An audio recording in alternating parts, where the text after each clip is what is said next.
पहली मुरली। जी भाई जी, पहली मुरली 4 जुलाई 1974 की। रोमा बहन आप शेयर कीजिएगा।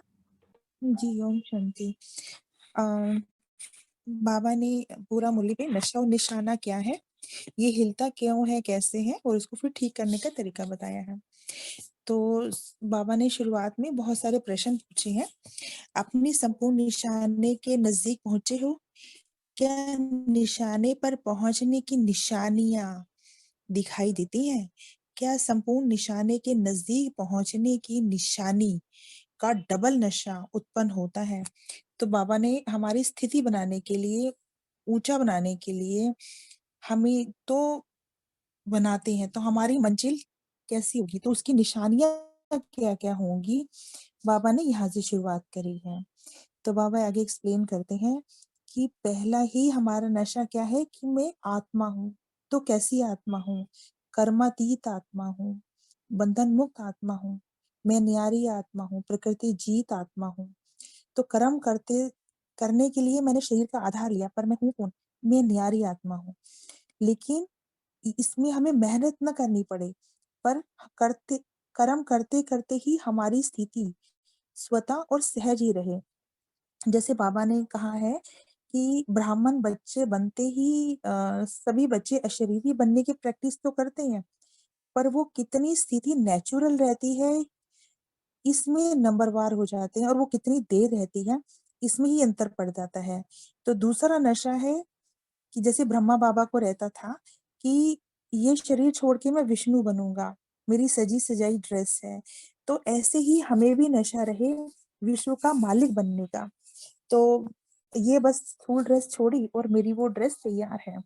तो इसको हम एक ड्रिल के तौर पे भी ले सकते हैं बार बार, कि मेरा फरिश्ता ड्रेस तैयार खड़ा है, मेरा आह्वान कर रहा है, मेरा कंप्लीट देवताई ड्रेस मेरा सामने खड़ा है, विष्णु चतुर्भुज का मेरा आह्वान कर रहा है। शुरू शुरू में बाबा ने बहुत ये जब देह भान के लिए हटाने के लिए माताओं बहनों को विष्णु चतुर्भुज का प्रैक्टिस करवाया था। तो इसको बार बार हम ड्रिल के तौर पे यूज कर सकते हैं, ताकि हमारे अंदर वो सारे के सारे गुण इमर्ज होते रहें। तो बाबा कहते हैं कि उन्हें बिल्कुल भी संशय नहीं आएगा, और ही यह इस बात का विश्वास होगा कि कल पहले भी मैं बनी थी, कल भी मैं ही बनी थी, आज भी मैं फरिश्ता हूँ, कल मैं ये देवता बनने वाली हूँ। जितनी बाबा की याद में रहते रहेंगे, तो उतनी हमारी बुद्धि व्यर्थ में नहीं जाएगी, हमारे बुद्धि की लाइन एकदम क्लियर होगी, ज्ञान की इतनी समझ होगी, इतना विश्वास होगा कि हम ही कल पहले वाले ये विजयी आत्मा है। पर उसके लिए हमारी स्थिति आत्मिक हो, ऊंची हो, ज्ञान प्रैक्टिकल स्वरूप में इमर्ज होता रहे, ज्ञान सुनने सुनाने की बात नहीं, पर इमर्ज रूप में रहे, यूज करते रहें, आत्मा के सारे गुण हमारे में भरपूर रहें, और हम अचल अडोल स्थिति हमारी निरंतर एक रस रहे। जितनी ये स्थिति होती जाएगी, ऐसी ऊंची अवस्था बनती जाएगी, उतने उतने हमारे व्यर्थ संकल्प शांत होते जाएंगे। तो बाबा ने एग्जाम्पल दिया है, जैसे साकार में मम्मा बाबा भी थे, तो उनको पूर्ण निश्चय था। कितना निश्चय था? अगर ही जितना निश्चय होता है उतना ही जितना नशा होगा उतना निश्चय होगा। तो बाबा कहते निशाने की निशानी यानी उसकी पहचान ही है नशा, और नशे की निशानी है पहचान। ये बहुत इंपॉर्टेंट पॉइंट है। जितनी हम उतने निश्चिंत होते जाएंगे, मतलब नशे की पहचान है निश्चय और निश्चिंत। ये बहुत इंपॉर्टेंट लाइन है, ये जो दो लाइन है ये बहुत इंपॉर्टेंट है। एक बार फिर पढ़ देते हैं कि बाबा बोलते हैं कि नशे की निशानी है अटल निश्चय और निश्चिंत, और निशाने की निशानी है नशा, और नशे की निशानी है निश्चय और निश्चिंत। ये बहुत इसको और भी थोड़ा हम इजी करने के लिए हम बोल सकते हैं कि जितना नशा होगा उतना नशा निश्चय होगा, विश्वास होगा, उतना नशा रहेगा, और जितना नशा रहेगा उतनी खुशी रहेगी, जितनी खुशी रहेगी उतना हल्कापन रहेगा, और जितना हल्कापन रहेगा उतना हम सबको सहयोग करते रहेंगे। ये बहुत इंपॉर्टेंट लाइन है, इसे हमें याद रखना होगा। हमारी स्वस्थिति ही हमारे अंदर जो आने वाली परिस्थितियां हैं जो हम लोग फेस करते हैं वो हमें विजय दिलाएंगे। जितना हमारे संकल्प कमजोर होंगे, वीक होंगे, संशय के होंगे कि पता नहीं हम कर सकते हैं नहीं कर सकते, बाबा तो कहते हैं पर कहीं माया ना आ जाए, कहीं मैं माया से हार ना खा जाऊं, अगर हमारे ये संकल्प आते जाएंगे तो हमारी स्थिति और कमजोर होती जाएगी। जैसे हम सबको इस बात का निश्चय कि एक के पीछे एक संकल्प तेज आते हैं, नेगेटिव और वेस्ट थॉट की स्पीड बहुत तेज होती है, तो एक के पीछे एक संकल्प आते जाएंगे। हमारे ये व्यर्थ संकल्प हमारी शक्तियों को, हमारे बहुमूल्य कीमती समय को वेस्ट करते जाते हैं। तो बाबा कहते ऐसी कमजोर संकल्पों से ना तो हम बाबा को ढंग से याद कर पाएंगे और ना ही ज्ञान का चिंतन मनन कर पाएंगे। तो बाबा की याद और भूत दोनों इकट्ठे नहीं रह सकते। एक कहावत है, निश्चय बुद्धि विजयंती। तो एक ही चीज रहेगी, हमें इस चीज का ध्यान रखना होगा। बाबा कहते विश्वास रखो कि हम ही अनेक बार बाबा के बने थे, माया जीत बने थे। हमारी ये बार बार की स्मृति हमारी समर्थी बढ़ाती जाएगी, तो इसे बार बार स्मृति में लाओ, इमर्ज करो, तो हमारे अंदर वो पावर आती जाएगी। और अगर स्मृति नहीं रहती, इसका मतलब बाबा कहते हैं दाल में कुछ काला है। तुम कोई चीज, अपनी गलती, कोई कमी कमजोरी छुपा रहे हो। बाबा कहते जब सब कुछ बाबा को समर्पित कर दो कि मैं जो हूँ जैसी हूँ बाबा आपकी ही हूँ, तो ये निश्चय रखो कि अगर मुझ में कुछ कमी है, पर मैंने हाथ किसका थामा है, मैं किसकी श्रीमत पर चल रही हूँ, वो समय पे मुझे कंप्लीट कर ही देगा, बना ही देगा। बाबा ने बहुत अटेंशन दिलाई कि बच्चे एक तो गलती करते हैं, फिर गलती छिपाते हैं। बाबा सोचते हैं कि बाबा जानी जाननहार है बाबा, और रियलाइज हाँ, करके सुनाते नहीं है। हेलो। रुमबेन कुछ है ना स्पेसिफिक पॉइंट पे, जैसे आप 5 पॉइंट्स ले लीजिए, 5 कीवर्ड्स, क्योंकि आज हम ये एज्यूम करके चलते ही हैं कि सारे भाई बहन पढ़कर आए हैं ऐसे। अभी आपको क्या करना है, जैसे पढ़कर आए हैं उनको एडिशनल हेल्प करनी है कि वो पक्का हो जाए उनके मन में, उनको किसी एक फ्रेमवर्क से अच्छे से याद रहे, कुछ समझ में आए उस तरह से। तो ऐसे 5 कीवर्ड्स कौन से होंगे, या कुछ और आपने फ्रेमवर्क ऐसा सोचा है इस मुरली के बारे में, कोई एक ब्रॉडर आउटलाइन क्या है? ओके, ठीक है। तो बॉर्डर तो यही रहेगा कि अपना जितना हमारा बाबा पे निश्चय रहेगा, और हम उस निश्चय से हमारे में समर्थी आती जाएगी। और दूसरा ये कि अगर अपनी हमसे कोई गलती कमजोरी हो जाती है, वो बाबा को हम सुना दें, और जितनी हम मर्यादाएं तोड़ते जाएंगे, अ, तो उस तोड़ने का जो बोझ है आत्मा पे, आत्मा को भारी कर देता है। ये जीवन, जैसे बाबा ने इसमें बताया कि मरजीवा जीवन है, तो हमें जो बाबा ने एक एक संकल्प और तन मन जो हमने बाबा को समर्पित किया है, उस पे पूरा अटेंशन रखें, और जितने हमारे संकल्प पावरफुल होते जाएंगे उतना वातावरण भी पावरफुल होता जाएगा। ओम शांति। शांति, थैंक यू। तो हम सबको यही कोशिश करनी है कि कम से कम शब्दों में और मेडिटेटिव थोड़ा होकर, कैसे हम भाई बहनों को एडिशनल कुछ हम वैल्यू ऐड कर सकते हैं, तो उस पे हम फोकस करेंगे। अभी नेक्स्ट मुरली हम लेते हैं।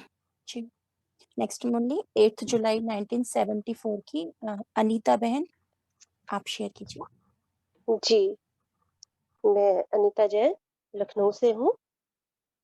तो आज की मुरली है 8/7/74 की, मास्टर नॉलेजफुल एवं सर्वशक्तिमान विभिन्न प्रकार की क्यू से मुक्त।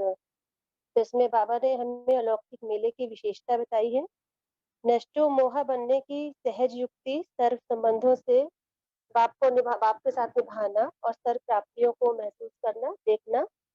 अमृत वेले हमारी विभिन्न स्थितियों को बाबा ने बताया है कि कैसे हम नंबरवार अमृत वेले बाबा से रूह रिहान करते हैं।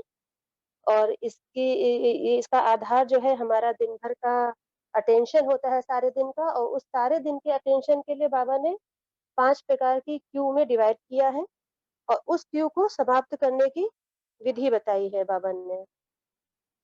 तो इस मुरली में बाबा ने जिस मेले का उल्लेख किया है वह है मिलन का मेला। इस मिलन के मेले का हम तभी पूरी तरह से लाभ उठा पाएंगे जब हम बाबा से सारे संबंधों का अनुभव करेंगे।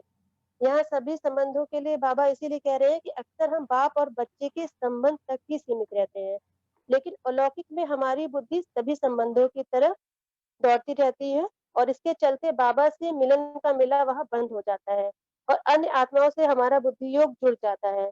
इसलिए जब हम जितनी बाबा से शक्ति ले सकते हैं, बाबा से सर्व प्राप्ति कर सकते हैं, वह अनुभव नहीं होती। तो बाबा कह रहे हैं कि हम 1-2 संबंध का ही अनुभव करेंगे तो प्राप्ति भी थोड़ी ही होगी और हमें थोड़े में ही राजी नहीं होना है।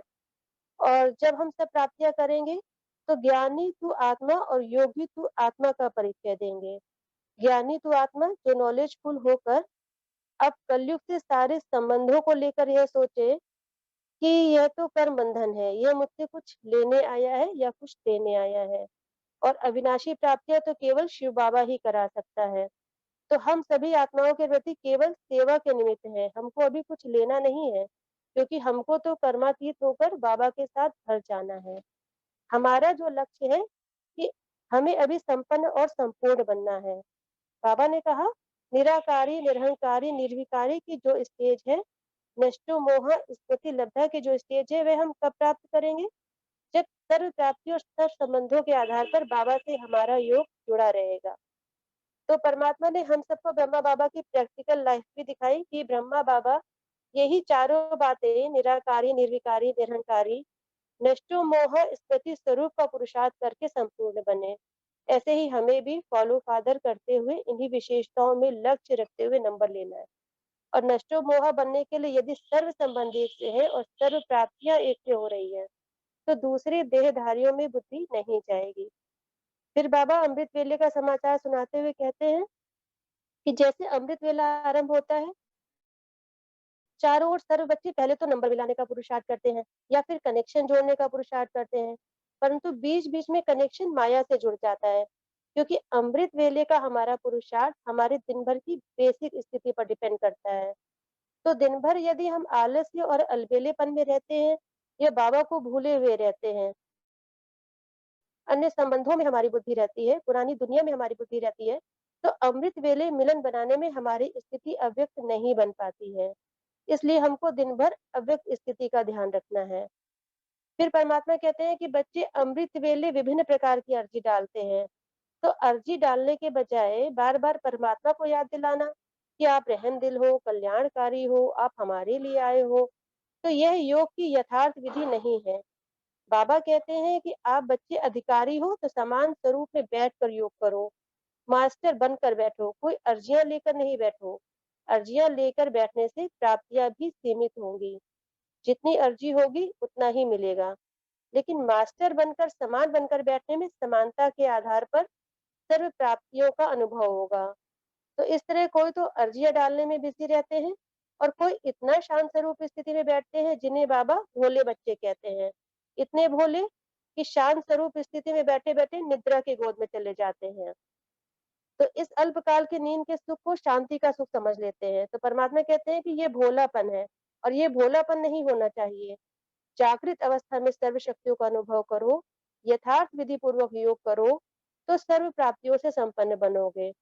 और कई बच्चे ऐसे महारथी भी हैं कि मिलन मनाते ही बाप के साथ का अनुभव होने लगता है, शक्तियां मिलने लगती हैं, जैसे वायरलेस का कनेक्शन हो, निरंतर याद में रहते हैं। जो वॉइसलेस की स्थिति में रहते हैं बहुत पवित्र हैं, शुद्ध हैं, बैठे ही उनका कनेक्शन जुड़ जाता है, लग जाता है। और कोई युद्ध करते रहते हैं, अर्जियां डालते रहते हैं, और कई हैं जो भारती बाबा से कनेक्ट हो जाते हैं और शक्तियों का अनुभव होने लगता है। तो बाबा इसकी विधि बता रहे हैं कि यह है वॉइसलेस स्थिति। जितनी हमारी मन की स्थिति पवित्र और शुद्ध बनती जाएगी, उतना योग सहज होता जाएगा। इसलिए परमात्मा हम सबको कह रहे हैं कि ऐसे कनेक्शन जोड़ने वाले बच्चे भी हैं, नींद में अनुभव करने वाले बच्चे भी हैं और अर्जी डालने वाले भी हैं। यह दृश्य अमृत वेले परमात्मा हम सबका देखते हैं। फिर परमात्मा सारे दिन का समाचार सुनाते हुए कह रहे हैं कि सारे दिन में बच्चों की भिन्न भिन्न प्रकार की क्यों बाबा के पास जाती रहती है और सारे दिन के दृश्य बाबा देखते रहते हैं, क्योंकि वैरायटी बच्चे हैं, तो कोई के पास कोई प्रॉब्लम आती है, कुछ नहीं होता है, तो किसके पास जाएंगे? तो बाबा के पास जाते हैं। बाबा से कहते हैं बाबा रहम करो, मेरी बुद्धि का ताला खोल दो, मेरी बुद्धि में ज्ञान नहीं बैठता, मेरा योग नहीं लगता है। तो ऐसे अपने प्रति अर्जी डालते हैं। कोई अपने संबंधों के प्रति बंधन डालता है, ज्ञान में नहीं चलने देता है, पवित्र नहीं बनने देता है, तो कहते हैं बाबा इनकी बुद्धि को टच कर दो, बुद्धि का ताला खोल दो। तो ऐसी कई प्रकार की क्यू सवेरे-सवेरे बाबा के सामने लग जाती है। तो इस तरह से बाबा ने 5 प्रकार की क्यू का वर्णन किया है। तो दूसरी क्यू होती है कंप्लेंट करने वालों की। कई प्रकार के क्यों, क्या की कंप्लेंट लेके बाबा के आगे जब बैठते हैं, तो बाबा को बड़ा आश्चर्य लगता है कि बच्चों को तो सब प्राप्तियाँ कराई हैं, जानते हैं, ज्ञान है, यह भी कहेंगे कि योग नहीं लगता। तो यह व्यक्ति क्यों मेरे आगे विघ्न डालता है, सहयोग सभी का क्यों नहीं मिलता? कई प्रकार के व्यर्थ संकल्प के रूप में बाबा के सामने पूछते हैं। एक क्यों बाबा ने बताया कि कई बच्चे ज्योतिषी समझकर बाबा से रूह रिहान करते हैं और कई प्रकार के बच्चे बाबा देखते हैं कि ज्योतिषी के रूप में बाबा तो सब जानता है, बाबा मदद कर देगा, ये प्रॉब्लम सॉल्व हो जाएगी, यहाँ सेवा होगी, सफलता होगी नहीं होगी, क्या करूं? ऐसे बाबा के आगे भी क्यों लगाकर खड़े रहते हैं। तो वैरायटी बच्चे हैं और वैरायटी रूप से रोज याद करते हैं और परमात्मा चाहते हैं कि मेरे बच्चे इस क्यू में ना आए और सामान्य स्थिति में स्थित होकर मास्टर बनकर दूसरों की मदद करें। जो परमात्मा के बच्चे बन गए, अधिकारी बन गया, तो मांगने वाले की क्यू में क्यों? तो परमात्मा तो हम बच्चों को समान बनाना चाहते हैं, किसी प्रकार की क्यू में नहीं देखना चाहते। तो बाबा कह रहे हैं कि योग की यथार्थ विधि तो यही है कि किसी भी प्रकार की कंप्लेन या उलाहना ले करके अर्जियां लेके हम ना जाएं, ऐसी रो रिहान हम ना करें, लेकिन परमात्मा के स्नेह में हम समा जाएं, लवलीन हो जाएं। जब लवलीन स्थिति बनेगी, तब परमात्मा हम सबको ये शिक्षा दे रहे हैं, बता रहे हैं कि जब नॉलेजफुल सर्वशक्तिमान के स्टेज पर आप स्थित हो जाएंगे, विभिन्न प्रकार की क्यू जब समाप्त हो जाएगी, तब आपके आगे अशांत आत्माओं की क्यू आएगी और उनको आप कुछ वरदान दे सकेंगे, शक्ति दे सकेंगे। तो इसके लिए हमें योग में बाप के साथ लवलीन स्थिति का अनुभव करना है। लवलीन स्थिति अर्थात योग में जब हम बैठते हैं, तो बाबा की प्यार की लगन में मगन हो जाना, उसकी याद में समा जाना और कोई संकल्प विकल्प ना चले। जैसे कहते हैं ना कि बैठ मेरे पास तुझे देखती रहूं, ऐसी स्थिति। तो बाबा के प्रेम में जो प्राप्ति हुई है, उनकी स्मृति में बैठकर उनके प्यार में खो जाना, यही लवलीन स्थिति है। और इस स्थिति के अंदर किसी भी प्रकार की हलचल के संकल्प नहीं रहते, संकल्प शून्य नहीं होते, अनुभव के संकल्प होते हैं। बहुत प्यार का, शक्ति का, साथ का अनुभव होता है। तो उस अनुभव को ही लवलीन स्थिति कहते हैं। और जब हम लवलीन स्थिति में स्थित हो जाते हैं, तो सर्व प्रकार की जितनी कंप्लेन है, अर्जियां हैं, उलाहने हैं, हलचले हैं, सब समाप्त हो जाती है। सर्व प्राप्तियां का अनुभव आत्मा करने लगती है। तो पूरी मुरली में हमने समझा कि कैसे हमें नष्टो मोह स्मृति स्वरूप बनना है और अनेक अर्जियों को खत्म करके परमात्मा की लव में लीन रहना है। नष्टो मोह बनने के लिए हमें सर्व संबंधों और सर्व प्राप्तियों का सुख एक परमात्मा से लेने का पुरुषार्थ करना है। मास्टर नॉलेजफुल और मास्टर सर्वशक्तिमान की सीट पर यदि हम स्थित रहेंगे, तो अनेक प्रकार के उल्लंघनों की क्यू समाप्त हो जाएगी और यदि हम परमात्मा के लव में लीन रहेंगे, तो अनेक बातें समाप्त हो जाएंगी। ओम शांति।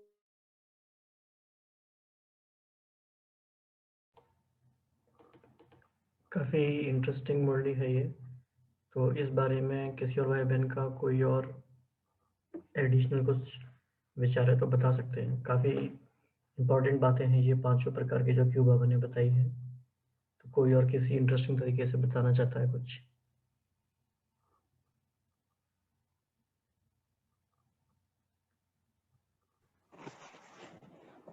ओम शांति।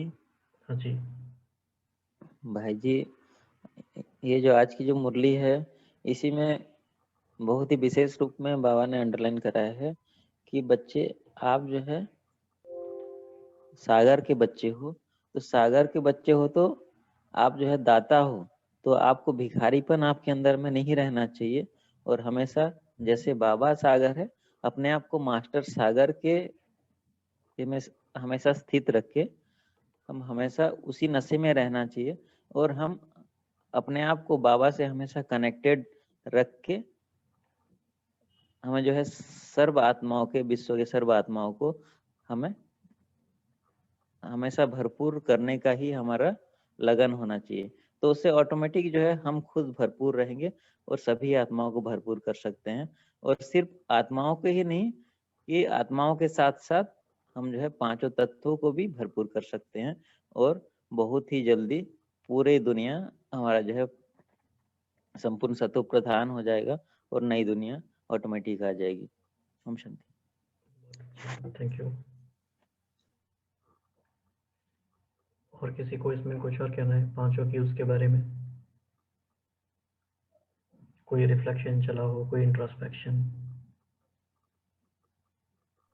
ओम शांति भाई जी। जो मेरा चला थोड़ा सा इंट्रोस्पेक्शन कि बाबा हल्का सा कान पकड़ रहे हैं और कान सच में ये लगा कि मैं you are the child of ultimate giver, you the master giver, और तुम कर क्या रहे हो? कान पकड़ा है बाबा ने अच्छे तरीके से, लेकिन साथ में इंटॉक्सिकेशन भी चढ़ाया है। वो ये कि ही इज टेलिंग सारे संबंध मुझसे निभाओ ना, अलौकिक मेले में मग्न हो जाओ, फील वेरी इंपॉर्टेंट, स्पेशल। तो दोनों काम कर रहे हैं बाबा ने, हल्का सा कान भी पकड़ा है, रेप्रिमांड भी किया, साथ साथ में हमें अवेकन भी किया है कि we are richest of the richest. बाबा से सब कुछ एंजॉय करो, अनुभव करो, डीप करो, क्यों में नहीं जाओ। सो ओम शांति brother. Thank you so much. ठीक है, ठीक है, अभी हम नेक्स्ट मॉडल लेते हैं राखी बहन। जी भाई जी, नेक्स्ट 11 जुलाई की जी, रश्मि बहन आप शेयर कीजिएगा। ओम शांति। ये जो मुरली है इसका टाइटल है मुरली में दी गई डायरेक्शन से ही सर्व कमियों से छुटकारा। तो बाबा इस मुरली में जो शुरुआत कर रहे हैं हमको हमारे 3 तख्त की याद दिला रहे हैं। बाबा ने हमको ताजधारी और तख्त नशीन बनाया है। तो वो 3 तख्त कौन से हैं? वो तो पहला तख्त जो है वो है साक्षीपन का तख्त, दूसरा जो तख्त है वो है दिल तख्त, और तीसरा है विश्व महाराजन का तख्त। तो ये तीनों ही तख्त बाबा कह रहे हैं कि इनकी वर्तमान स्टेज, इनके जो अधिकारी हैं उनकी वर्तमान स्टेज कौन सी होगी, क्योंकि जो साक्षीपन के तख्त के अधिकारी होंगे और दिल तख्त के अधिकारी होंगे, वही विश्व महाराजन के भी तख्त के अधिकारी होंगे।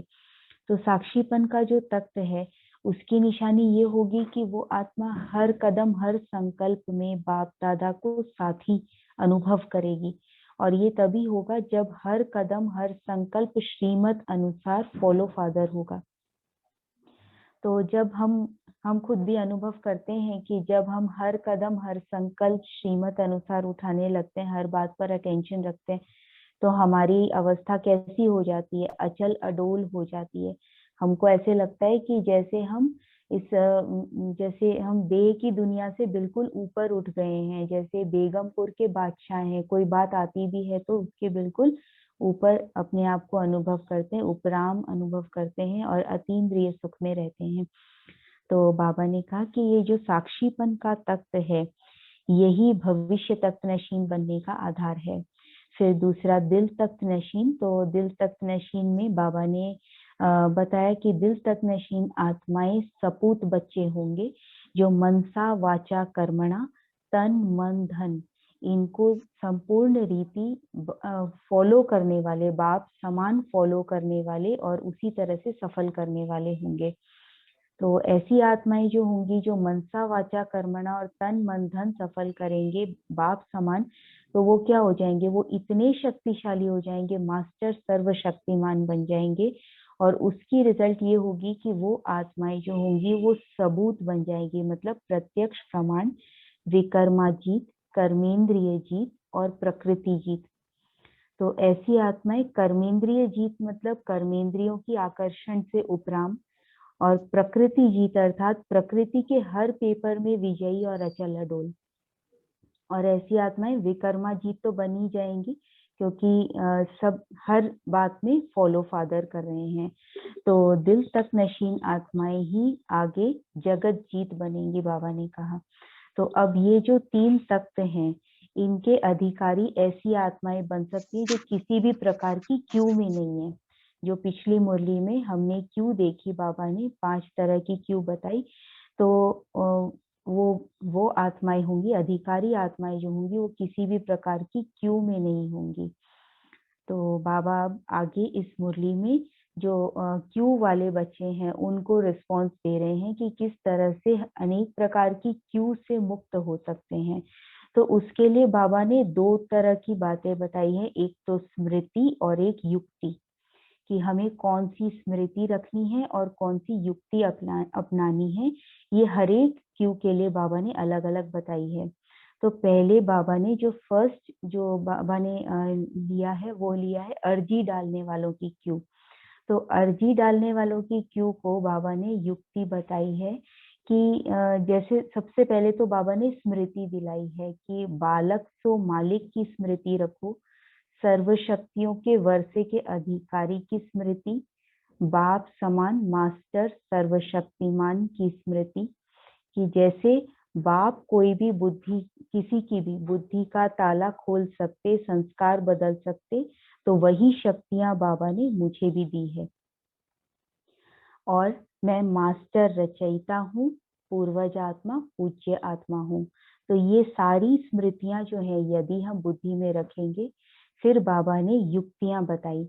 युक्तियां क्या बताई कि पहली युक्ति बताई, हरेक को बुद्धि का ताला, हरेक की बुद्धि का ताला बाबा ने खोला और खोलकर उनको अनुभवी बनाया। तो उस अनुभव को हमको औरों की बुद्धि का ताला खोलने के लिए भी यूज करना है। फिर दूसरी युक्ति बाबा ने बताई कि पहले चाबी अर्थात शक्तियों को प्राप्त करो। तो जो बुद्धि का ताला खोलने की जो चाबी है वो है सर्व शक्तियां। तो बाबा ने कहा पहले उनको प्राप्त करो तो सारी अर्जी जो है वो समाप्त हो जाएगी और संपन्न बन जाएंगे। और तीसरी युक्ति जो बाबा ने उन अर्जी डालने वालों को बताई वो ये कि अपने को वानप्रस्थी समझो। बाबा ने कहा कि अभी तक भी अपने को छोटा समझेंगे तो फिर रचना कैसे करेंगे, रचना कैसे रचेंगे। तो ये सारी युक्तियां बाबा ने बताई, 3 युक्तियां बताई और 4 स्मृतियां, जैसे कंपाइल करके देखा तो 4 प्रकार की स्मृतियां हुई। फिर नेक्स्ट जो क्यू बाबा ने ली वो ली उलहना वालों की क्यू। तो जो बाबा को उलहना देते हैं कि ऐसा नहीं होना चाहिए था, ऐसा क्यों हुआ, हमारा पार्ट ऐसा क्यों, या हम साकार बाबा के समय पर क्यों नहीं आए, या हमारा पार्ट प्रवृत्ति में क्यों, अनेक प्रकार के उलहने। तो बाबा ऐसी आत्माओं को जो स्मृति दिला रहे हैं वो ये कि अगर हम मास्टर, त्रिकालदर्शी और नॉलेजफुल की स्मृति में रहेंगे तो हम तीनों कालों को देखते हुए कर्मों की गुह्य गति को जान पाएंगे कि हरेक आत्मा का पार्ट जो है वो अपना अपना है और श्रेष्ठ है और कल्याणकारी है। और अपने पार्ट की, मुझ आत्मा का पार्ट अपने आप में विशेष है। उस विशेषता को स्मृति में रखते हुए जब हम मास्टर, त्रिकालदर्शी, नॉलेजफुल की स्मृति में रहेंगे तो कभी भी कोई उलहना नहीं देंगे। हमेशा यही लगेगा कि वाह बाबा वाह, वाह ड्रामा वाह। तो फिर इसीलिए बाबा ने फिर आगे तीसरी जो कंप्लेंट्स वाली क्यू है उसमें बाबा ने 2 तरह की कंप्लेंट्स बताई मुख्यतः। फर्स्ट कंप्लेंट है व्यर्थ संकल्प और सेकंड कंप्लेंट है दृष्टि वृत्ति की चंचलता। तो सबसे पहले बाबा ने व्यर्थ संकल्पों की जो क्यू है उसको देखा। तो व्यर्थ संकल्पों की जो कंप्लेंट है उसमें बाबा ने हमको बताया कि अगर हम अपने आप, बाबा ने हमको बहुत बड़ा टास्क दिया है, बहुत बड़ा कार्य दिया है, और वो कार्य है, सबसे पहला 3 कार्य दिए हैं कि ज्ञान खजाने के सुमरन का कार्य, विकर्म भस्म करने का कार्य और विश्व कल्याण के प्लान्स का कार्य। तो बाबा कह रहे हैं कि ये 3 कार्य में बिजी रहेंगे, इस युक्ति को अपनाएंगे तो कभी भी व्यर्थ संकल्प आ ही नहीं सकता, क्योंकि इतना जो बहुत बिजी रहेगा वो उसको व्यर्थ संकल्प करने का समय ही नहीं रहेगा तो वो कैसे करेगा। तो बाबा ने कहा कि अगर इतना बड़ा कार्य आपके सामने होते हुए भी आपको अगर व्यर्थ संकल्प आ रहे हैं, इसका अर्थ है कि 3 प्रकार की आपके अंदर कमी है।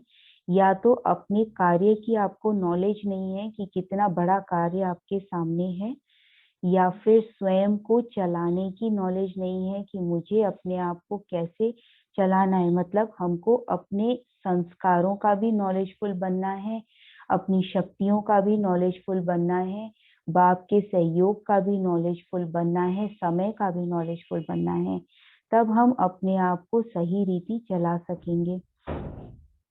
फिर तीसरा जो बाबा ने कमी बताई वो ये कि दिनचर्या को सेट करने की नॉलेज नहीं है, कि हम अपना टाइम टेबल अलर्ट होकर सेट नहीं कर रहे हैं। बाबा ने कहा कि जैसे स्थूल रीति हम अपना टाइम टेबल सेट करते हैं, वैसे ही परमार्थ की दिनचर्या भी हमको सेट करनी है, क्योंकि उसमें हमको संकल्प और समय पर संपूर्ण अटेंशन देने के लिए टाइम टेबल की बहुत बड़ा सहयोग रहता है।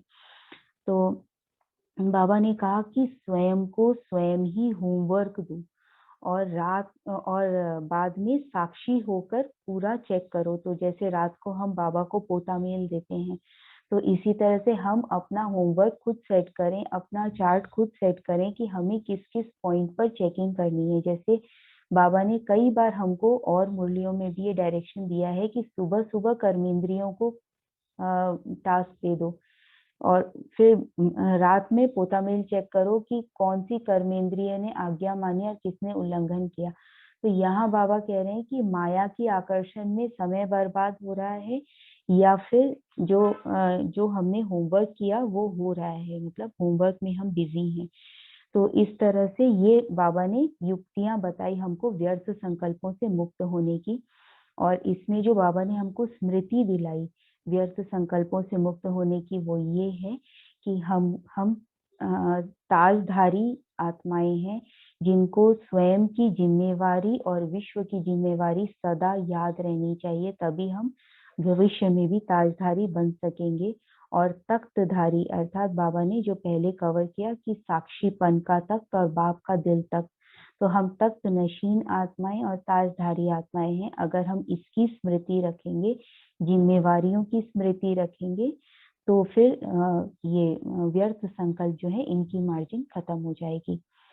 फिर आगे बाबा ने दृष्टि वृत्ति चंचल होने की कंप्लेंट को लिया।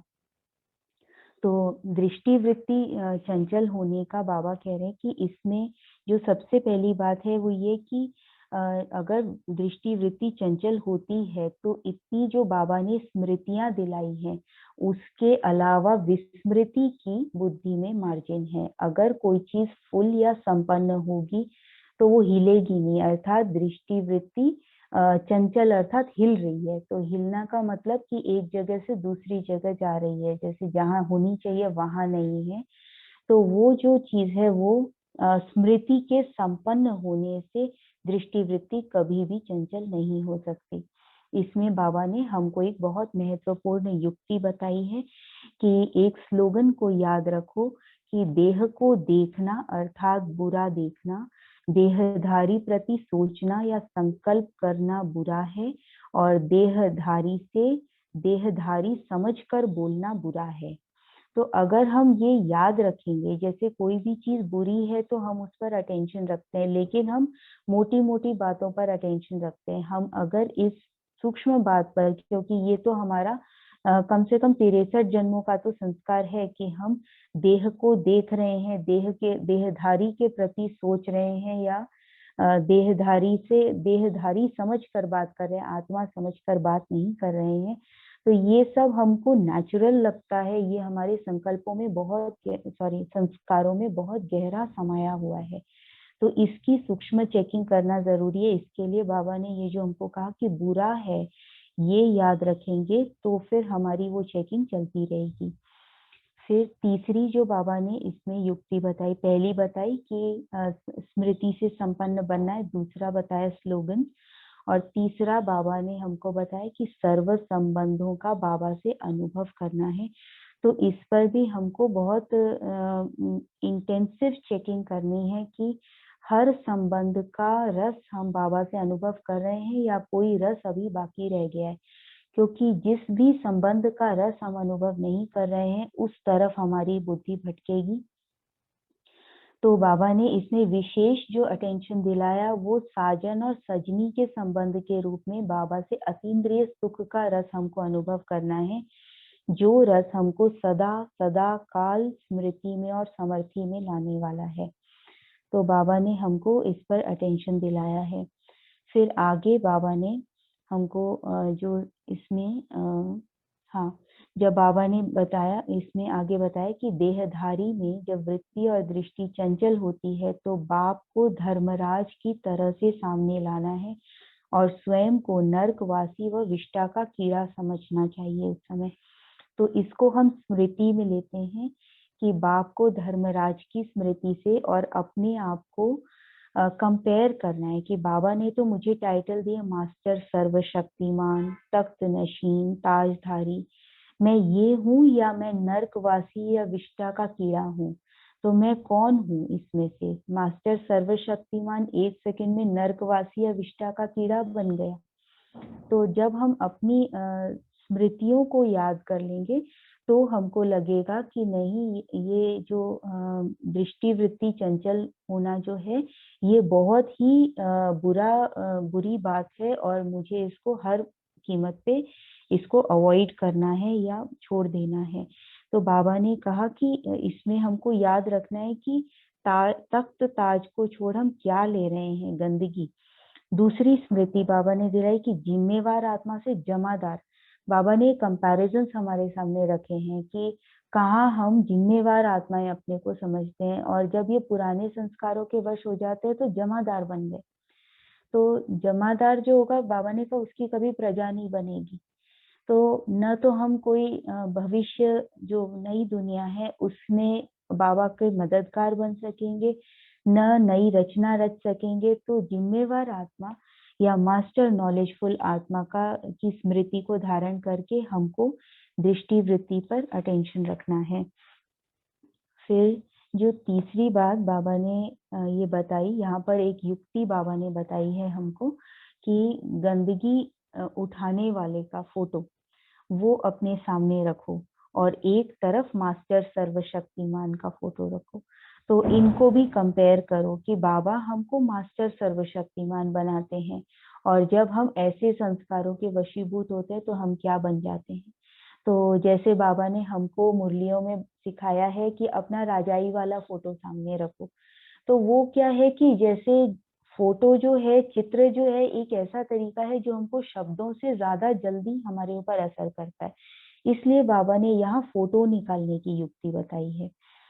तो इस मुरली में विशेषता जो देखने वाली बात ये है कि बाबा ने हमको बहुत सारी युक्तियां, प्रैक्टिकल युक्तियां बहुत सारी बताई हैं जिनसे हम अपनी सूक्ष्म जो हमारे अंदर परिवर्तन है, सूक्ष्म संस्कारों का जो परिवर्तन है वो करके और जो हम हासिल करना चाहते हैं, अतीन्द्रिय सुख की अनुभूति या बाप के दिल तक नशीन बनने की अनुभूति या अचल अडोल रहने की अनुभूति, वो सब हम कर सकते हैं।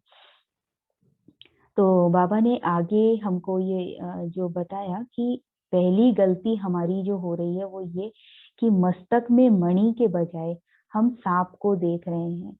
तो जब शरीर को देखते हैं, जब देह की तरफ दृष्टि जाती है तो मस्तक में मणि को देख रहे हो या सांप को देख रहे हो। अगर सांप को देखेंगे तो विष उसका हमारे ऊपर असर कर जाएगा। और दूसरी जो बात जो आत्माएं बाबा को कहते हैं कि वातावरण के वशीभूत हो जाते हैं, मतलब कहीं संग ऐसा है या साथी ऐसे हैं या वातावरण ऐसा है तो उसमें हमारे ऊपर असर हो जाता है या वो स्मृति नहीं रहती। तो बाबा उसमें कह रहे हैं कि ये याद रखो। अगेन यहाँ पर कंपैरिजन बाबा ने कहा है कि हम किस कार्य के ठेकेदार हैं, किस कार्य के जिम्मेवार हैं। नर्क को स्वर्ग बनाने के, प्रकृति के तमोगुण को भी सतोगुण में परिवर्तन करने की जिम्मेवार आत्माएं हैं।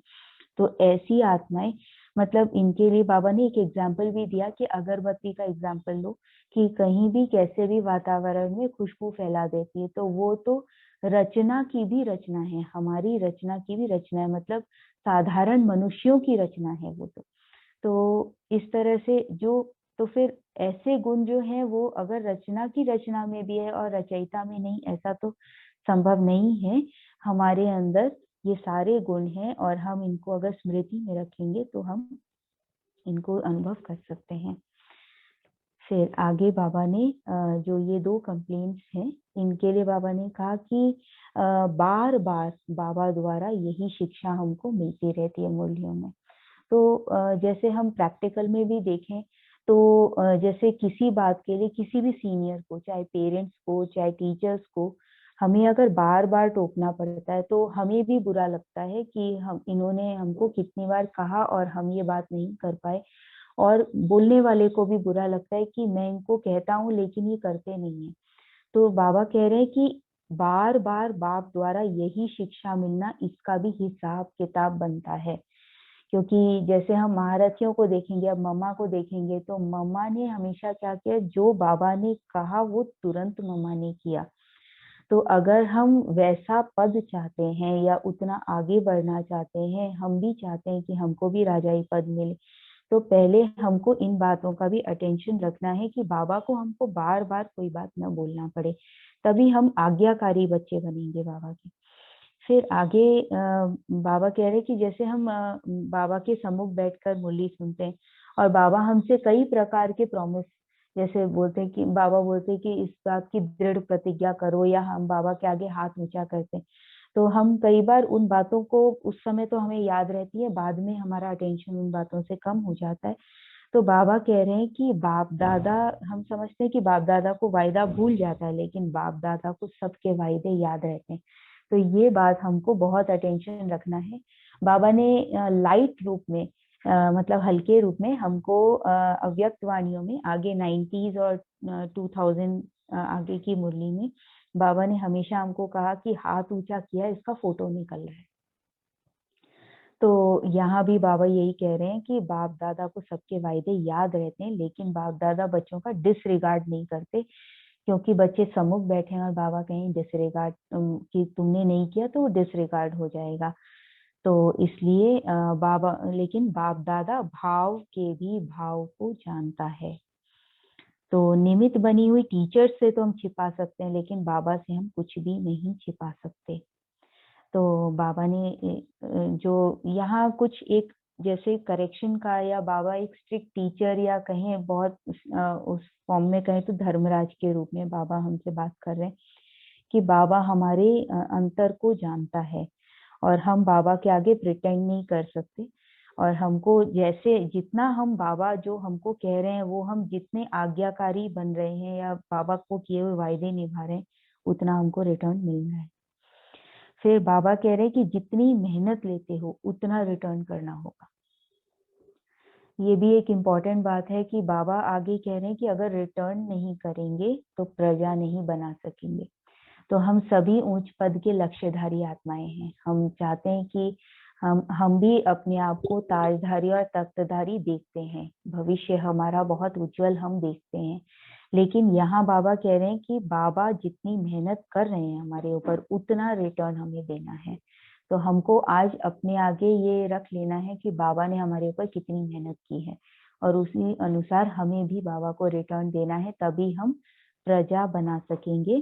तो बाबा कह रहे हैं अपने आप को पावरफुल बनाओ और नॉलेजफुल बनाओ, तभी प्रजा बना सकेंगे या रिटर्न कर सकेंगे। तो बाबा ने बहुत सारी युक्तियां बताई हैं और स्मृतियां भी दिलाई है इस मुरली में। ओम शांति।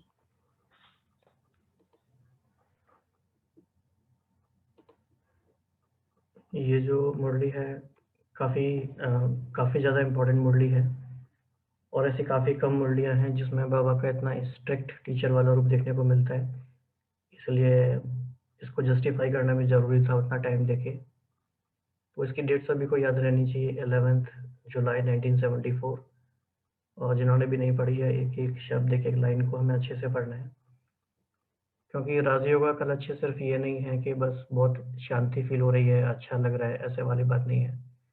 ये कितना क्रिटिकल टाइम है हम समझ रहे हैं, और बाबा ने कितनी गहरे तरीके से हमें बताया है। तो इस मुरली के बारे में किसी के मन में कुछ और आ रहा है तो शेयर कर सकते हैं, क्योंकि इम्पोर्टेंट मुरली है, इसको ऐसे छोड़ना नहीं है हमें।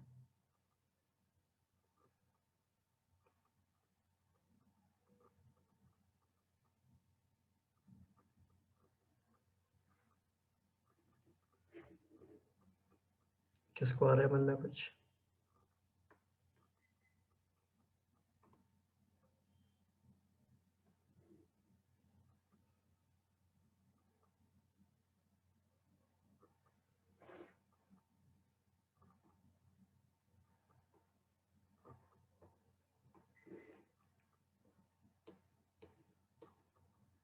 कुछ तो कोई शेयर कर सकता है, क्या मन में आ रहा है?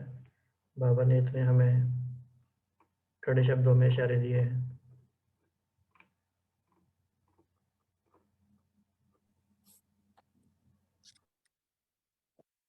इसमें भाई जी एक तो यही बाबा अटेंशन दिला रहे हैं कि कहीं ना कहीं हम किसी देहधारी को ढूंढते ही हैं, कभी ना जैसे जरूरत पड़ती है तो जो हमारी दृष्टि है उसमें आवश्यकता पड़ने पर कोई देहधारी की याद आती है, वो हम अपने ऊपर अटेंशन करें कि बाबा सबसे पहले बाबा की याद आती है कि नहीं, बाबा से हमने सारे रसों का अनुभव किया है कि संबंधों के, वो जितना हमारा स्ट्रॉन्ग संबंधों का अनुभव होगा उतना ज्यादा हम जो बाबा ने आज कहा ना कि वो नरकवासी और विष्टा का कीड़ा ऐसा, तो वो जितना ज्यादा बाबा वो स्मृति जितनी स्ट्रॉन्ग होगी कि बाबा से ही मेरा संबंध है, तो उतना ही हम जो है वो न्यारे रहेंगे।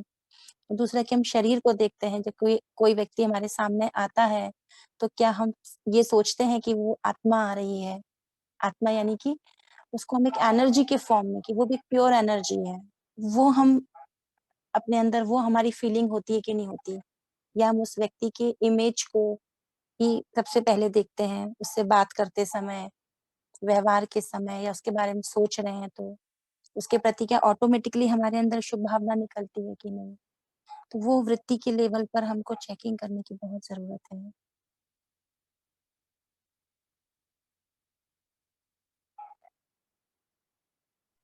ओम शांति। इस मुरली में 2 जो लाइनें हैं वो बहुत एक तो कड़ी भी हैं, पर एक तरीके से सारा कॉन्ट्रास्ट बहुत क्लियरली समझ में आता है कि बाबा ने कहा कि बिल्कुल जिम्मेवार आत्मा से जमादार बन जाते हो। ये ऐसे वर्ड्स बहुत ही कम मुरली है जो बाबा ने यूज किए होंगे।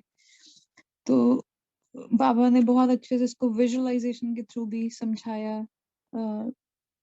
और जो सेकंड सेंटेंस है कि इतना नॉलेजफुल होने के बाद भी अगर वृत्ति और दृष्टि चंचल हो तो उसे भक्त आत्मा से भी गिरी हुई आत्मा कहेंगे। मतलब कि बाबा ऑलरेडी भक्त आत्माओं को गिरा हुआ एक तरीके से कॉन्ट्रास्ट के लिए यूज करते हैं। तो बाबा कह रहे हैं कि ये जिनका नॉलेजफुल होने के बाद जिनको सारा ये ज्ञान मिल गया है, तब भी अगर ये दृष्टि और वृत्ति अगर क्लीन नहीं है तो भक्ति मार्ग से भी गिरा हुआ काम है ये।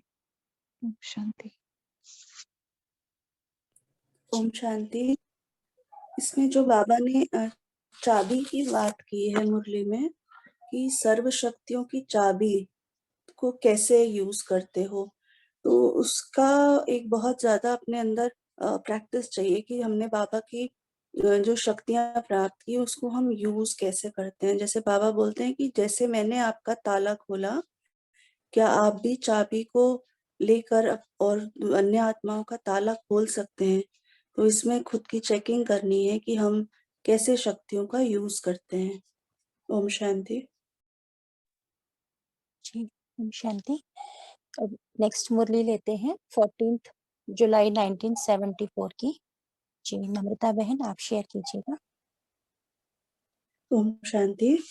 14 जुलाई 1974 मुरली का शीर्षक है बाप के समान सफलता मूर्त बनने के लिए सर्व के प्रति शुभ भावना। इसमें बाबा ने बच्चों को सेल्फ एनालिसिस के लिए बोला है। तो जैसे कई बार पेरेंट्स भी बच्चों के साथ मीटिंग रखते हैं और उनसे पूछते हैं कि आपने मतलब कैसे अपनी प्रोग्रेस की, प्रोग्रेस रिपोर्ट दो, बिहेवियरली, एकेडमिकली। तो एक तरह से यहाँ पे बाबा एनालाइज करने को बच्चों को बोल रहे हैं। तो बाबा यहाँ पे पूछते हैं कि अपनी रचना रची है क्या आपने।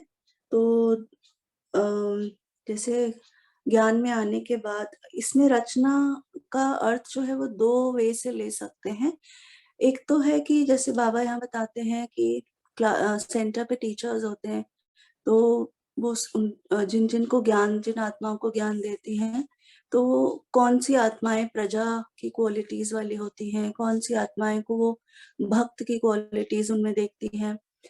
और दूसरा है कि अगर एक ही आत्मा में रचना को देखा जाए तो वो संस्कार और संकल्पों की जो रचना होती है उस वे में भी देखा जा सकता है कि हमारे जो संस्कार बने हैं वो प्रजा के वाले बने हैं या भक्त वाले बने हैं या राज्य कुल के बने हैं। तो इसमें बाबा ने वो सारे जो क्वालिटीज हैं उनको क्लियर किया है कि प्रजा की क्या क्वालिटीज होती हैं। तो बाबा बताते हैं कि प्रजा जो है वो ज्ञान और योग, जो 4 सब्जेक्ट्स हैं उसमें से 2 सब्जेक्ट्स को ही धारण, मतलब 2 सब्जेक्ट की ही प्राप्ति कर पाती है, ज्ञान और योग की। और जो धारणा और सेवा में है वो अभी उसमें कंप्लीट नहीं कर पाते, तो वो प्रजा में आते हैं। तो हमारे अगर संस्कार जो है या तो ज्ञान और योग में अगर हमने पक्के कर लिए और धारणा और सेवा में नहीं लाए तो वो भी प्रजा वाले संस्कार ही बनते हैं। और बाबा बताते हैं कि जो प्रजा है वह मर्यादा पूर्वक जीवन बनाने में यथाशक्ति पुरुषार्थी होगी और हाई जंप नहीं दे पाएगी, निर्बल होगी। और बाबा जो भक्त के बारे में बताते हैं वो कहते हैं कि भक्तपन तो जैसे हम सभी जानते हैं कि मांगने के संस्कार, तो आशीर्वाद के लिए शक्ति दो, बल दो, कृपा दो, दृष्टि दो, तो ऐसे मांगने के जो संस्कार हैं ये भक्त बनने के संस्कार हैं। तो जो भक्त होंगे वो बाबा के वो मतलब भगवान के कनेक्शन में आने की शक्ति नहीं रखते हैं, उनके अंदर वो शक्ति नहीं होती, वे सिर्फ अन्य आत्माओं से ही कुछ उम्मीद रख के उन्हीं से संतुष्ट रहते हैं। फिर आगे बाबा ने 3 तरह के सितारों की बात की है। 3 सितारे, सफलता के सितारे और लकी स्टार्स, लकी सितारे और उम्मीदवार सितारे। तो जैसे एक पेरेंट के 3 बच्चे हैं और एक बच्चा जो है वो बहुत ही सेल्फ रिलायंट, कॉन्फिडेंट है और बहुत ही उसको अपने ऊपर भरोसा है, इतना भरोसा है कि वो अपनी तो मदद करता ही है, मतलब स्वयं तो हमेशा सक्सेसफुल रहता ही है, उसके साथ साथ वो दूसरों को भी सक्सेस में हेल्प कर सकता है।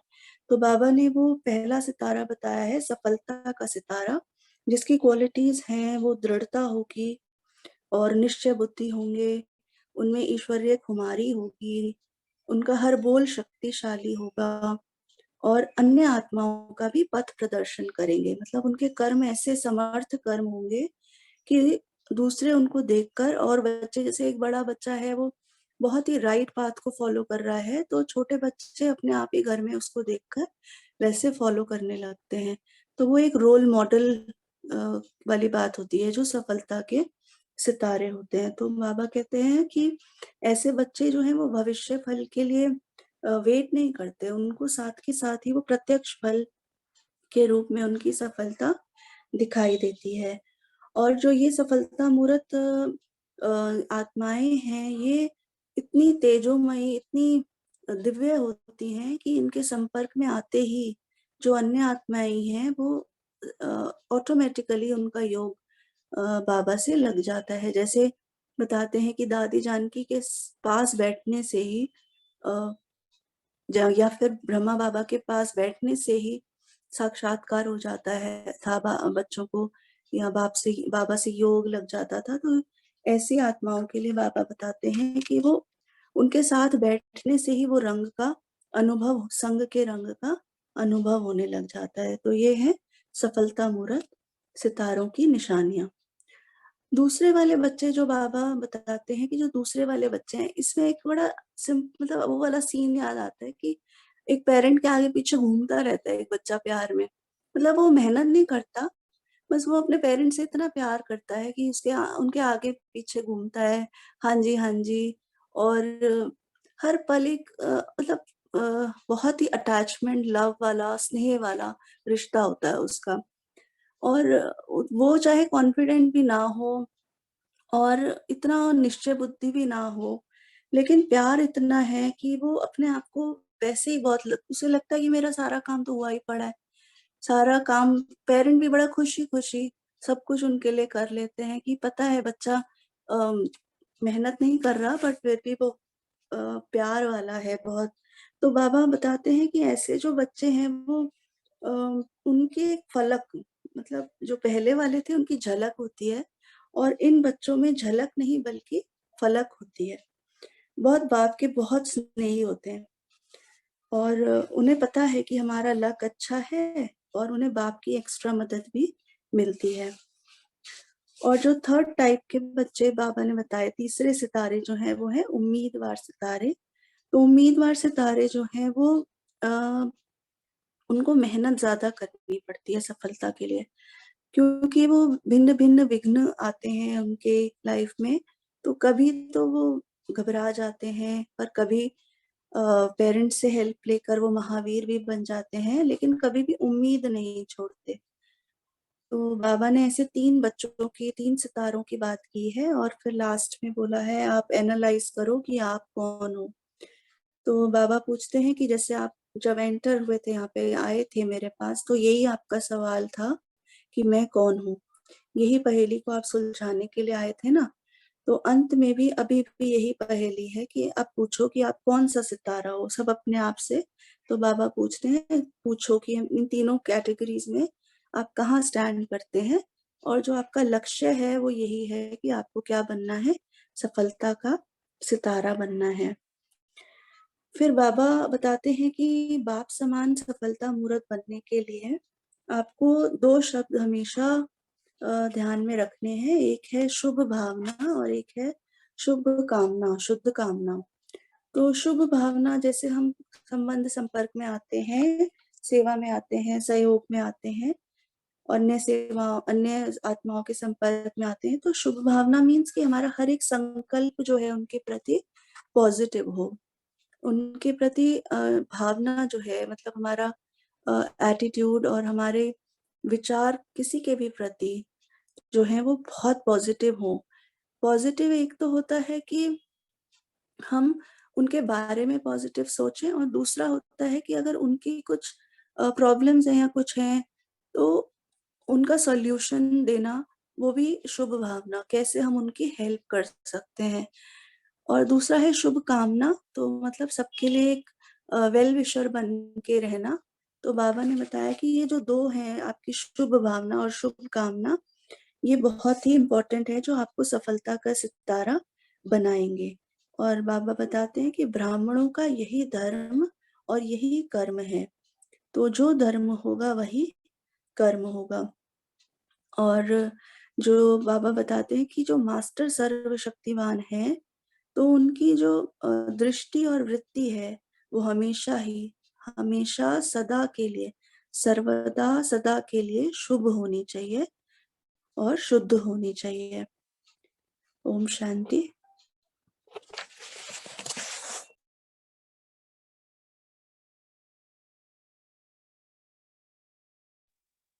ओम शांति।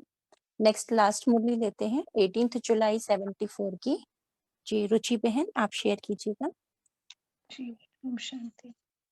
तो इस मुरली का टाइटल है संपूर्ण पवित्र वृत्ति और दृष्टि से श्रेष्ठ तकदीर की तस्वीर और डेट है 18/7/1974।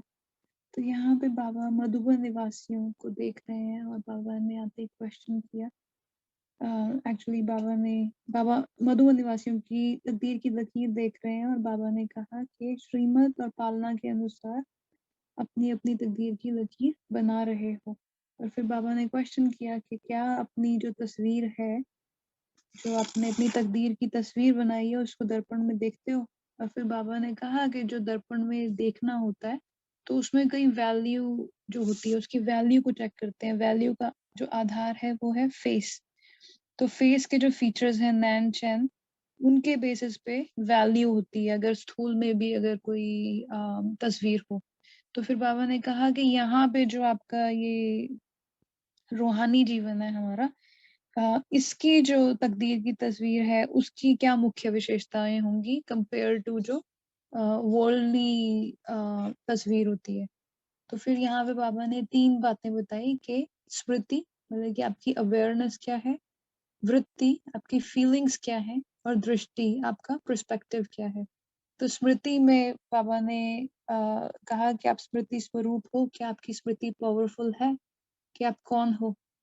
और वृत्ति में, फीलिंग्स में बाबा ने कहा कि भाई भाई की आपकी दृष्टि होनी चाहिए, सॉरी भाई भाई की वृत्ति होनी चाहिए, नहीं तो अदरवाइज जो है अपवित्र या पुरानी बातें या बॉडी कॉन्शियसनेस के थॉट्स चलेंगे, वो फीलिंग्स इमर्ज होती रहेंगी जो पुरानी 63 जन्मों में हमने कलेक्ट की हैं, जो इम्प्रेशंस बने हैं।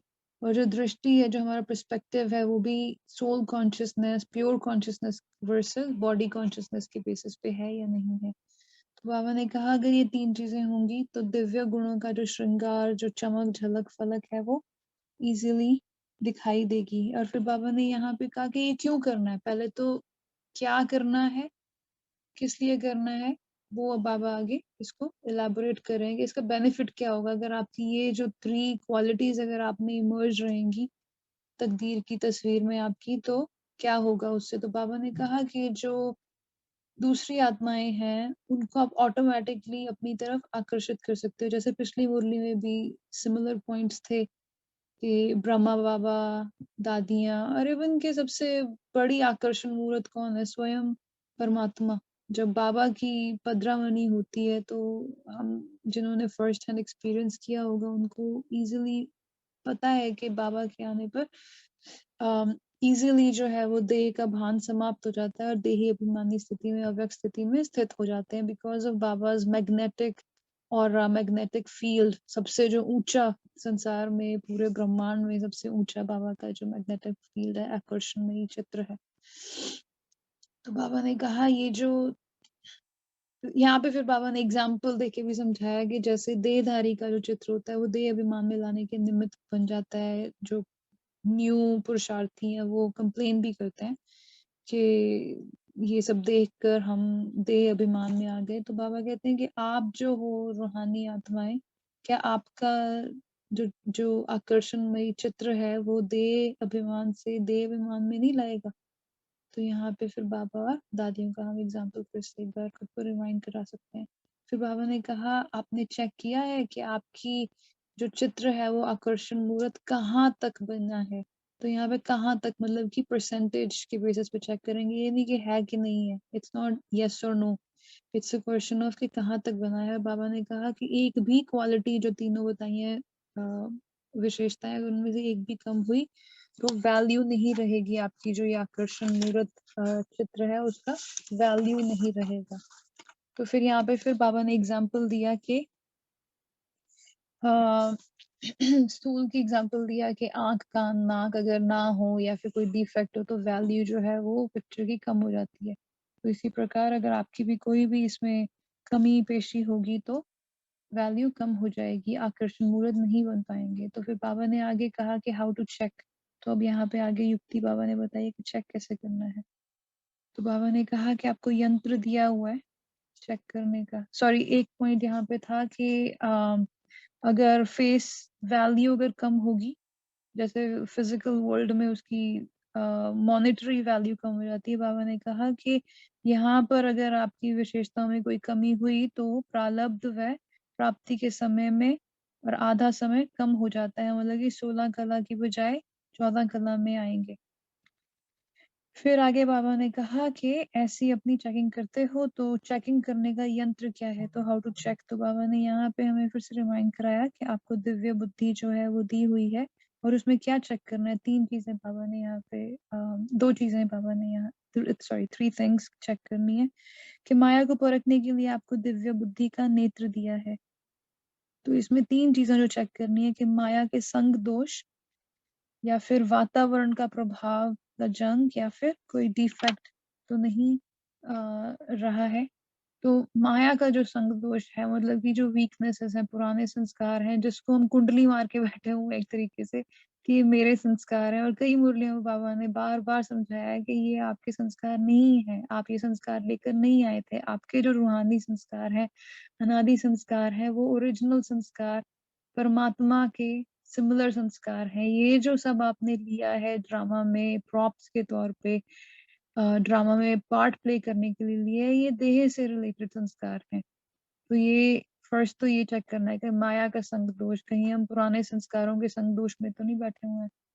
दूसरा जो है वातावरण का प्रभाव, मतलब कि दूसरों को देखकर तो नहीं हम प्रभावित हो रहे हैं, चाहे पॉजिटिव चाहे नेगेटिव, इट डजंट मैटर, कि फिर भी जो एनवायरनमेंट है वो इम्पैक्ट करता है। कहीं एनवायरनमेंट का, और एनवायरनमेंट में बहुत सारी चीजें आ जाती हैं, दूसरों के संस्कार, स्वभाव, वो कैसे बिहेव करते हैं, परचिंतन, प्रदर्शन एंड प्रकृति आ जाती है। तो इसमें हम कई चीजें चेक कर सकते हैं। फिर थर्ड है डिफेक्ट कोई, और ये भी डिफेक्ट में भी कई कुछ अपने डिफेक्ट होंगे जो हम अगेन अगर हम कंपेयर करेंगे माया के अकॉर्डिंगली तो कोई ना कोई डिफेक्ट हमें खुद में भी दिखेंगे और या फिर दूसरों में भी दिखेंगे।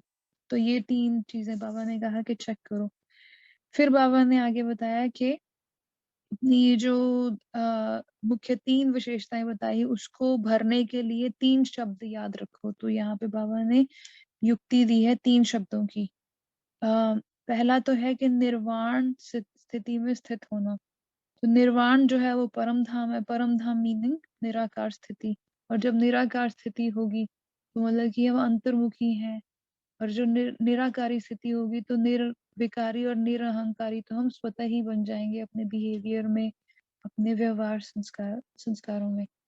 तो बाहर मुक्ता जो है वो यहाँ पे बाबा ने आगे कहा भी कि अगर निर्वाण में कम रहते हो, मतलब कि वाणी में सहज रहते हो, उसी में आपकी रुचि रहती है, और आपका वाणी से परे रहने में स्थित होने की लगन जो है वो कम होती है। मतलब कि बेसिकली इसका बॉटम लाइन जो है नटशल में कि बाह्य मुक्ता के दरवाजे खुले पड़े हैं। सेकंड पॉइंट इसमें बाबा ने कहा कि निर्माण बनना है, मतलब कि मान शान जो भी देह अभिमान से रिलेटेड पोजीशन, गुण, सेवा, सफलता, आइडियाज, हमें किसी चीज में क्रेडिट मिले, हमने कोई तीर मारा है तो वो भी बाह्य मुक्ता के दरवाजे हैं एक तरीके से, कि हम फिजिकल डायमेंशन पे हमारा ध्यान ज्यादा है, हमें वहां पर इच्छा है कि हमारा मान हो। बाबा कहते हैं कि उसको आप सहज एक तो स्वीकार कर लेते हो, और आपकी इच्छा भी रहती है स्वीकार करने की कि हमारा कुछ हो, कहीं पे हमारा नाम हो। तो ये निर्माण बनना है, इन सब चीजों से हमें परे जाना है, क्योंकि again as a soul, as energy, ये सब चीजें कोई मायने नहीं रखती हैं। जब मैं आत्मा परम धाम से आई और जब वापस जाना है, ये सब चीजें वहां साथ जाने वाली नहीं है। फिर थर्ड जो है निर्माण। तो निर्माण का मतलब ये है कि क्रिएटिव और constructive attitude and constructive behaviour कितना है हमारा। तो यहाँ पे बाबा ने कहा कि आपको ये देखना है इसमें कि मेरे जो अपने कर्म और संकल्प को चेक करो कि जो हमने बोला या कर्म किया वो कंस्ट्रक्टिव था, दूसरों को ऊंचा उठाने वाला था। तो बाबा ने कहा कि ऐसी स्टेज रखने से सर्व विशेषताएं आप में स्वतः ही आ जाएंगी। और ये जो कंस्ट्रक्टिव बिहेवियर है ये बहुत बड़ी स्किल है निर्माण का, क्योंकि अगर हम प्रोफेशनल वर्ल्ड में भी काम करते हैं या फिर घर पे भी या संगठन में रहते हैं और किसी को हमें कोई बात कहनी है या शिक्षा देनी है, और अगर हमारा फीडबैक देने का तरीका सही नहीं है तो हमारी फीडबैक चाहे कितनी भी महान क्यों ना हो, इट डजंट मैटर, अगर वो दूसरे को भा ही नहीं रही है तो फीडबैक का कोई असर नहीं होने वाला है। तो ये जो लीडरशिप रोल्स में होते हैं या मैनेजर रोल में होते हैं उनको स्पेशली ये ट्रेनिंग दी जाती है कि आपको कंस्ट्रक्टिव फीडबैक कैसे देना है। तो और ये जो है क्वालिटी मम्मा में बहुत थी, वो देते थे कंस्ट्रक्टिव फीडबैक देते थे, पहले उस आत्मा को ऊंचा उठाना फिर उनको कंस्ट्रक्टिव फीडबैक देना। और बाबा की भी ये क्वालिटी है कि सब कुछ पहले अच्छा अच्छा फिर लेकिन के बाद शुरू होता है कि क्या प्रॉब्लम्स है। तो यहाँ पे फिर बाबा ने कहा है कि ये सब आप जब 3 चीजें याद रखोगे तो आपका अ, जो है सर्व विशेषताएं आप में स्वतः ही आनी शुरू हो जाएंगी, बिकॉज ये तीनों जो चीजें हैं ये बेसिकली अंतर्मुखता की तरफ ले जाने वाली है। तो बाबा ने ये युक्ति भी दिया कि इन 3 चीजों को अगर आप ध्यान में रखोगे तो आपका जो पुरुषार्थ का है वो तीव्र हो जाएगा। एक पॉइंट इसमें जो ऐड करेंगे जो निर्माण से रिलेटेड है कि बाबा ने कहा कि आपका जो ये इच्छाओं वाला जो जिज्ञासु का रूप रहता है ना, कि मान हो, ये सब हो, ये आपको जो है मान जो है वो स्वमान को भुला देता है, और जो स्वमान है वो अंतर्मुखी स्थिति है। जब आप मान मतलब कि बाह्य मुक्ता से परे हो जाओगे तो स्वमान में स्वतः और सदा ही स्थित हो जाओगे, बिकॉज आप अंतर्मुखी हो जाओगे। इससे जो नेक्स्ट पैराग्राफ है, अब बाबा डायरेक्टली जो वापस मधुबन निवासियों को एड्रेस कर रहे हैं कि आपकी जो रिजल्ट है वो बहुत अच्छी रही, स्नेह और सहयोग में अथक सेवादारी रहे हो, महिमा के योग्य बन गए हो, इसीलिए बाप दादा महिमा कर रहे हैं। और फिर यहाँ पे बाबा ने व्रत लेने के लिए कहा है, और क्या क्या करना है व्रत में। बाबा ने कहा कि आपको ये व्रत लेना है कि आप एक मत पर एक ही श्रेष्ठ आपकी वृत्ति हो। वृत्ति बाबा ने पहले रिमाइंड करा दी है कि आपकी भाई भाई की वृत्ति हो, और एक ही रूहानी दृष्टि हो, मतलब कि पवित्र दृष्टि हो, एक रस अवस्था में एक दो के सहयोगी बने, शुभ चिंतक, शुभ भावना और शुभ कामना रखते हुए, वैरायटी संस्कार होते हुए भी, वैरायटी संस्कार जो है वो ड्रामा के संस्कार हैं, वो सब होते हुए भी एक बाप समान सतो प्रधान संस्कार जो हमारे ओरिजिनल संस्कार हैं, एक के भाव में रहने वाले स्वभाव बनाने का किला जो है वो मजबूत बनाएंगे। तो ये बाबा ने व्रत कहा है कि ये हम सबको करना है। तो बाबा ने यहाँ पे फिर क्वेश्चन किया, और ये बड़ा इंटरेस्टिंग है कि जो ऑडियंस सामने है उस हिसाब से बाबा दूसरी जो पार्टी है उसको यूज कर लेते हैं कॉन्ट्रास्ट करने के लिए, या फिर अपना पॉइंट क्रॉस करने के लिए। तो यहाँ पे बाबा ने कहा कि अभी भी स्वयं के प्रति या सर्व आत्माओं के प्रति व्रत लेने की हिम्मत है, क्योंकि जो प्रवृत्ति में रहने वाले हैं वो तो, और या फिर और वातावरण में रहने वाले हैं वो तो स्वयं के प्रति वो भी करते हैं। अब यहाँ पे अगर प्रवृत्ति वाले होते तो बाबा का पॉइंट कुछ और होता, बट यहाँ पे मधुबन निवासी हैं तो बाबा एक तरीके से प्रवृत्ति और वातावरण में रहने वालों को एज ए यूज कर रहे हैं युक्ति के, उनको थोड़ा और इंकरेज करने के लिए कि जो मधुबन निवासी हैं उन पर रिस्पॉन्सिबिलिटी ज्यादा है, तो वो सिर्फ अपने प्रति नहीं बल्कि उनको सामने संगठन के प्रति भी ये व्रत लेने की हिम्मत रखनी चाहिए। तो बाबा ने यहाँ पे फिर आगे और एंकरेज करते हुए कहा कि आपने जो है अपना हिम्मत का प्रत्यक्ष फल दिखाया, एक दो को सावधान करते, एक दो को सहयोगी बनते हुए ये जो व्रत लोगे तो साकार रूप में लाने में भी सफल हो जाएंगे। फिर बाबा ने यहाँ पे कहा कि आप ये सब करो, इस बात का सबूत देना है तो जनवरी में इसका स्पेशल प्राइज मिलेगा। तो बाबा ने यहाँ पे फिर एक और रिमाइंड कराया कि चाहे थोड़ी भी पालना ली है, बट पालना जो ली है उसको लेने के बाद आप अन्य आत्माओं की पालना करने के निमित्त बन जाते हैं। तो ये पिछली मुरली में भी जो था कि थोड़ा बहुत भी जो भी हमने बाबा से पालना ली है, we have to return it by serving others. तो बाबा ने यहाँ पे कहा कि जो अब तो पुराने हो तो नए जो आ रहे हैं उनकी पालना करनी चाहिए, अपनी शिक्षा स्वरूप द्वारा और स्नेह के द्वारा दूसरों को आगे बढ़ाने के हमें सहयोगी बनना चाहिए। तो चाहे हमने थोड़ा सा ही ज्ञान लिया है, इट डजंट मैटर, बट हमें अपना ये बहुत ध्यान रखना है कि हमारी एक तो धारणाएं पक्की हों। जैसे बाबा कहते हैं कि टाइम कम है तो हमें पढ़ते पढ़ते, बाबा की मुरली सुनते सुनते ही कोई ना कोई एक दो पॉइंट्स पकड़ लेने हैं जिनको हमने अपने में बस स्वरूप बनकर धारण करना ही है। तो बाबा ने कहा कि अपने आप को बाप के समान बन नई आत्माओं को हिम्मत और उल्लास बढ़ाना है। जैसे बाप दादा ने बच्चों को आगे रखा ऐसे ही आपको भी, और अपने से ऊंचा बनाया ऐसे ही आपको भी दूसरों को आगे रखकर आगे बढ़ाकर सर्व शिक्षाओं को साकार रूप में दिखाना है, पालना का प्रैक्टिकल रूप रिटर्न रूप में देना है। तो ये चीज हमें बहुत ध्यान में रखनी है कि सर्विस जो है, चाहे लास्ट सब्जेक्ट है, वो सबसे इम्पोर्टेंट सब्जेक्ट है। सारा कुछ जो फ्यूचर है वो डिपेंड एक धारणा और अपनी सर्विस पर करता है। शांति। Thank you.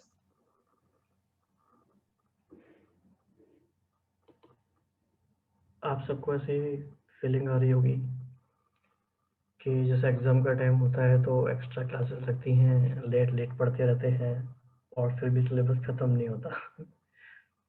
तो बिल्कुल वैसा ही लग रहा है, और ऐसा लग रहा है कि और भी ज़्यादा टाइम देना चाहिए पढ़ाई को। लेकिन फिर भी बहुत अच्छी बात है कि कुछ सीरियस एस्पायरेंट हैं वो देर तक भी रुक पाते हैं, और जैसे-जैसे हम आगे बढ़ रहे हैं तो हम सब समझ रहे हैं कि मुरलियों की गहराई और बढ़ती जा रही है और भी अधिक हमें समय देने की ज़रूरत है। तो रुचि बहन and everyone, thank you so much. बहुत ही डिटेल में, बहुत ही डीप, इंटरेस्टिंग तरीके से समझाया और ये सब बहुत इनवैल्यूएबल खजाना बनता जाएगा सभी के लिए। आने वाले टाइम में लोग इनसे रिवाइज़ करके लाभ लेंगे। तो बाबा को याद करके इसे फिनिश करेंगे।